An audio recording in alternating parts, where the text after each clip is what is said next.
Ready to open the hood? UseTool for the tutorials. And for car parts, the right idea is the Mr. Auto app. Easy, fast, and with better prices than on the website.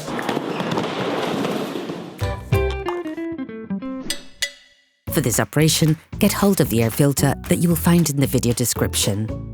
Turn your engine off, pull up the handbrake, pull on the bonnet release lever, and open the bonnet.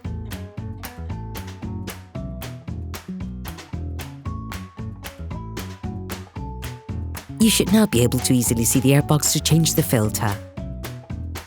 Take off the engine cover. Using a socket screwdriver and a Torx T20 socket, completely unscrew the 3 screws on the air filter flange.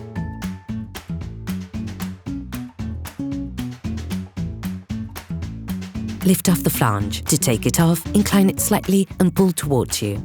Take out the old air filter. Before putting in the new one, it is important to clean off the remaining impurities from inside the filter compartment.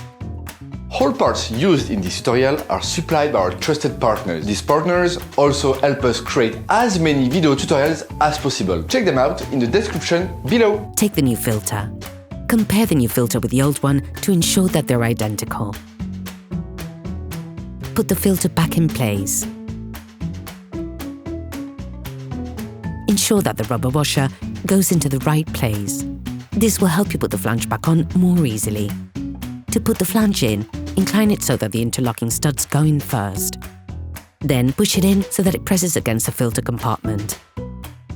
Tighten up the 3 screws.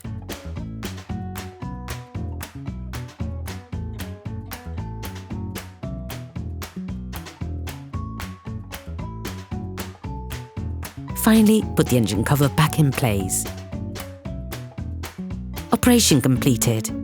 Hi, it's Theo from UseTool. I hope this video has helped you a lot in your car maintenance. We would be super grateful if you could spread the word so that we can produce even more tutorials. Simply give us a like, a comment, and hit that subscribe button. It really helps us boost the channel and help the whole community. Thanks a lot and have a great one.